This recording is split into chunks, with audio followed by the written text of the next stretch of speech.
Hi guys, Tom Hiddleston here, also known as Mr. Loki. And I'm here with Ali Plumb, and we're going to talk about Loki, season 2, and probably season 1, and probably other Marvel Studios pictures, and there will be spoilers. So consider this the spoiler alarm. Here he Still is. here. Still here. Yeah. The villain who lived long enough to become the hero. I see you. You see me? I see what you did there. How long has it been? 300, 400 years? The two of us? Something like that. Something like that. Yeah.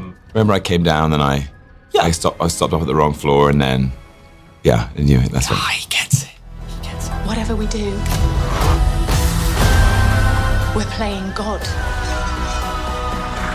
We are gods. Best arc in the business, I think. Possibly the best hair thwip in the business. Damn it!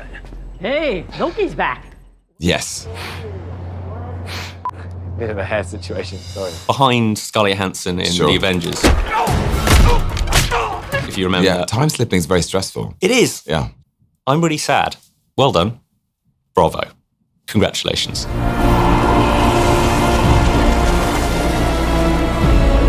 Having those horns on at the end, I mean, I've got to ask you, is wearing the slippers a time slippers joke? If only I thought of that. It can be. It is. It is. I talked with Christine Wilder, our costume designer, about it, and it was actually our first fitting. And we knew where we were going to get to at the end. And he's got to be in slippers. Got to be in slippers. But it was kind of about being sort of monastic and humble. And all his previous costumes are very armored and elaborate and kind of gold-plated and exhibitionist or demonstrative. And this was about something more utilitarian and sort of this solitary, lonely figure at the end of time. So it was almost about vulnerability in a way. And you've got to be comfortable because you're going to be sitting there for a wee For while. a wee while. Yeah, a wee while. Yeah. I'm going to ask some silly questions now just to lighten the mood because we have been talking about the end of days. But talk to me about the fine art of time-slipping acting. It's very intense. That's all I'll say. It's like every Doctor Who doctor has to regenerate at some point. Tag. You're it.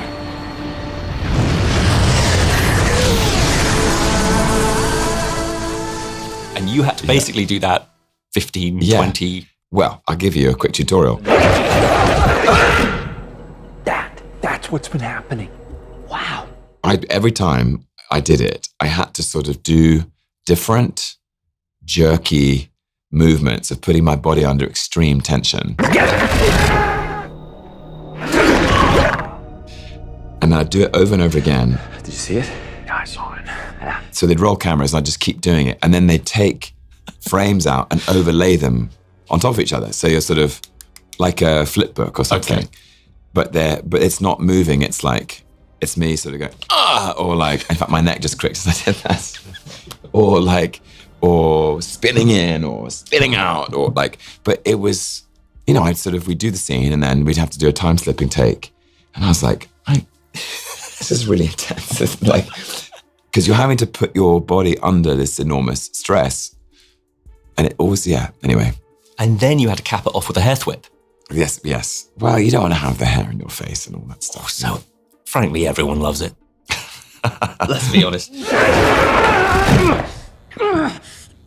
Loki! This is jumping away for a bit. For you, for all of us, I gather was improv. Yes. I know what I want. I know what kind of God I need to be. But it wasn't written. It wasn't written. You felt it. I felt it. For you. For all of us. I knew it was this huge moment and it was very significant kind of approaching it in the schedule. And we've been doing these loops, we've been in that temporal core control room. Groundhog Day. Going over, faster, again, sooner, faster, earlier.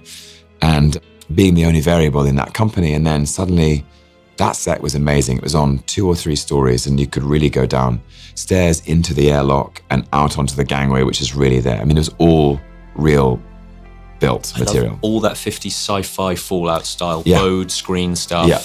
Stunning. Incredible. And we finally were there, and it was like a Wednesday morning or a Thursday morning or something. And Aaron Moorhead and Justin Benson turned to me and said, I think in about 30 minutes, we're downstairs and it's on you before you go out there. And Aaron very kindly said, have a think about what it is you think you might say at the end of this journey. Just go and take the time, and then we'll be ready for you when you get back. And I left the stage at Pinewood Studios in Buckinghamshire, just in west of London. It was a kind of a beautiful autumn morning. And I had this habit of I just went for a run around the whole lot, because I was like, just move the body, get warm. And I was listening to film scores and feeling the extraordinary time that I've had playing this character. And I was thinking of all of the people that I've worked with along the way, and going back, not just in season 1, all these amazing people I've met, Owen and Sophia and Kate Herron and Michael Waldron and all those actors, Wumi and Gugu, and back into the MCU, thinking of that first film with Ken Branagh and Chris and Anthony Hopkins and Rene Russo, and then the Avengers, and then Dark World and Ragnarok, and this journey that I'd been on with Loki. And I was listening to one of the scores, I think was Patrick Doyle's score from the first Thor. I think it's actually, there's a refrain that's in some of I think that the track is called Can You See Jane? But actually it's the end of a moment between fathers and sons. You'll be a wise king.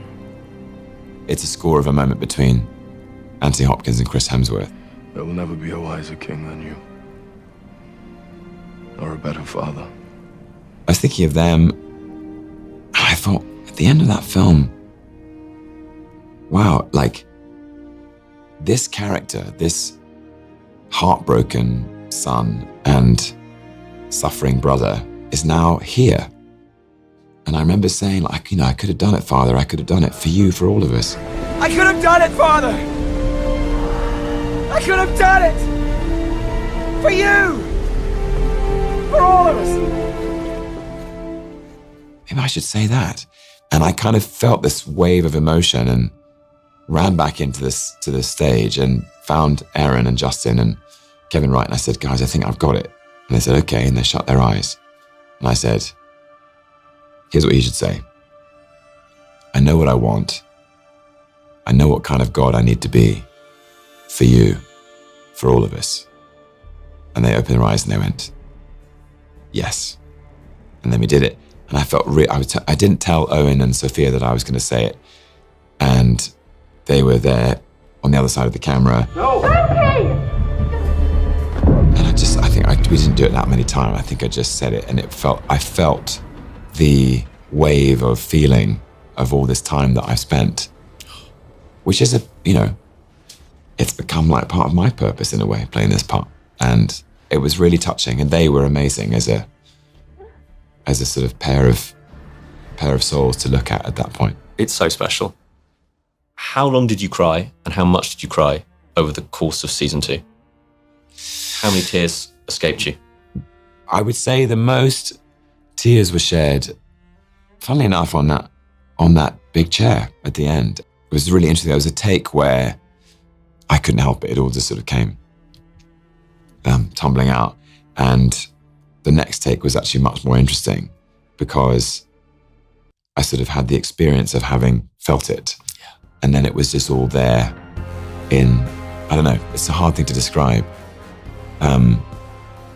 As a performer, I didn't have to reach for anything, because I felt more open somehow. And it was there. It was there. It was there. Yeah. I'll start wrapping things up, because if this is the end of Loki, I am having trouble reconciling that.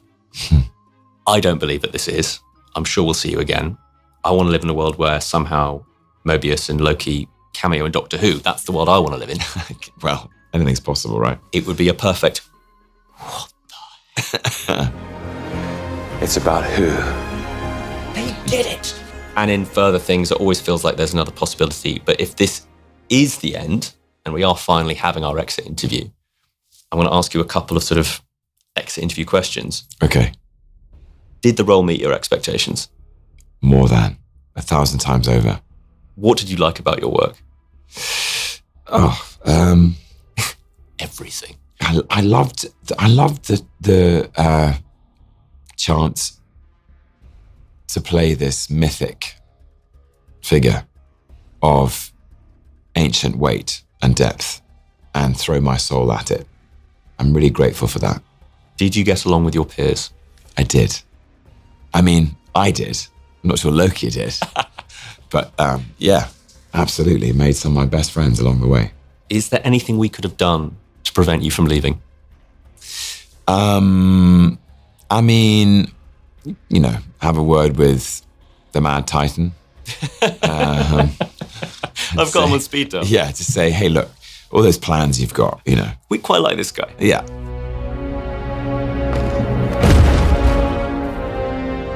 No resurrections this time. Or like, you know, figure out how to beat He Who Remains at chess. Yeah, that would be handy too. Yeah. Would you ever consider working here again? Certainly. In fact, I think I still am, in some way. In some way. Yeah. The hardest work of all. Would you recommend others to apply for a position working here? No question. No question. TVA is tough, though. Yeah. Yeah, key lime pie is kind of tangy. Yeah, and Yeah. it's not good for the old... Yeah, Too you much can't of have it. too much of that. Yeah. Especially on a summer day, by the way. In the heat. In the heat. No fans. No fans. Not fun. Now, finally, did you receive frequent constructive feedback and were you recognised for your achievement? Received feedback all the time. From family members, from co-workers. People from on the street. Bosses, yeah, loads of feedback. Oh yeah, definitely. I probably recognised far too much. I didn't deserve any of it. So, you know. Your bashfulness has been noted. Okay. I'm going to wrap things up by saying we first met, I think, 11 years ago, something like that. 2012? I think it 2012. I think it was 2012. 2012. I actually Googled, as you do, Ali Plumb, Tom Hiddleston, and up popped an image that made my brain leak. And it really made me want to time slip so I could go back and change what I'm about to show you. Okay. What is it?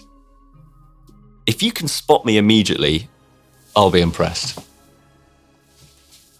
Wow. That's amazing. I really, really wish I could time slip. I just sort of fix a few things. I think you look the same. You said, I think you look 3 times because you didn't have a word. There's a lot more hair. You know, you look quite surprised. And I don't think we have had a photograph since together. Come so I'm on. going to ask you Come on. right now. Yes, we must Would you remember mind? that. Of course. If we wrap up the interview, if you could take a photograph where I don't look like I've been abducted from a tennis training camp. Thank you so much.